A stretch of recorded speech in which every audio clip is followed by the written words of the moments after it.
Have you ever heard that a jinn can truly love a human? But this love is only in legends, not in reality, or else it happens. This is Mary's story. A simple girl who earned a living by making pottery. But what did he know that a strange traveler was coming to change his life forever? That traveler was a mysterious horseman. No one knew who he was or where he came from, but he was always seen around Maryam, like protecting him or playing with his fate. Everything changed when Maryam began to feel a strange force in her veins, a power that cannot be found in the human world. The people of the village started to get scared. Was it a call, or was it the shadow of a jinn on Maryam?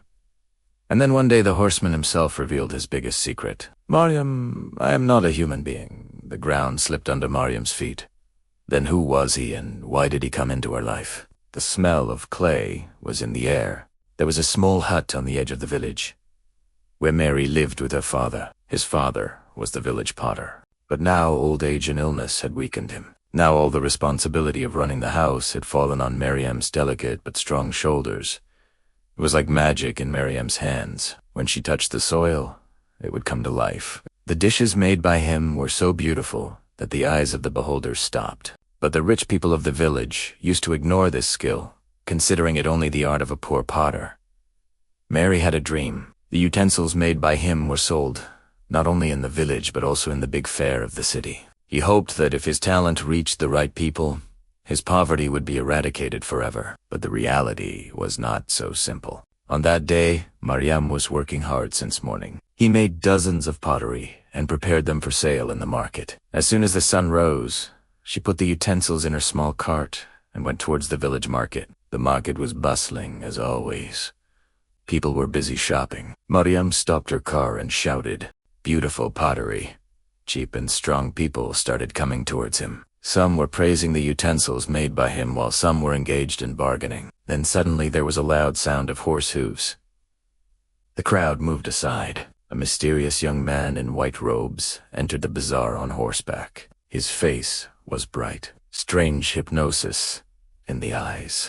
As he looked at Maryam's cart, a slight smile appeared on his lips. Without saying anything, he pulled his reins and turned the horse quickly. The dust from the horse's feet had not settled yet when Mary saw that all her utensils were broken. Mary's eyes widened in surprise and anger. His hard work was found in the soil. He challenged the horseman and said, "Why did you break my pots? You have no right." The horseman got off the horse and looked at him. There was a slight glint in his eyes, but he was completely calm. "They were just pots," he said in a cold voice.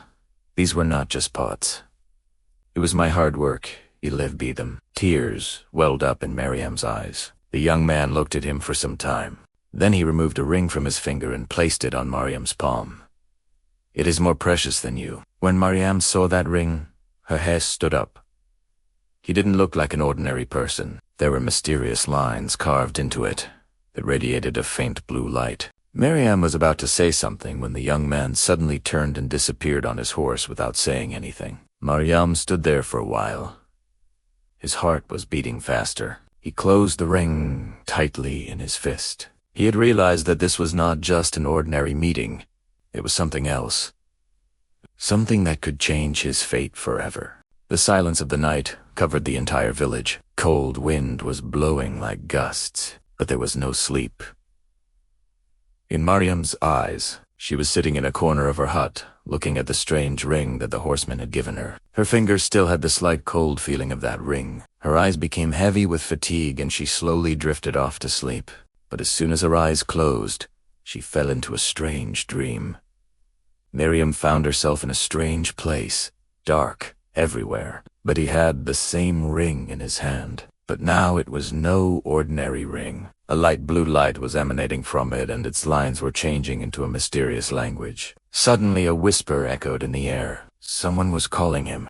Maryam was startled and looked around, but she did not see anyone. Then suddenly the ring started to glow, and a slight warmth was felt from it. Maryam started backing away in panic, but then she woke up. His heart was beating fast. He immediately looked down at his hand.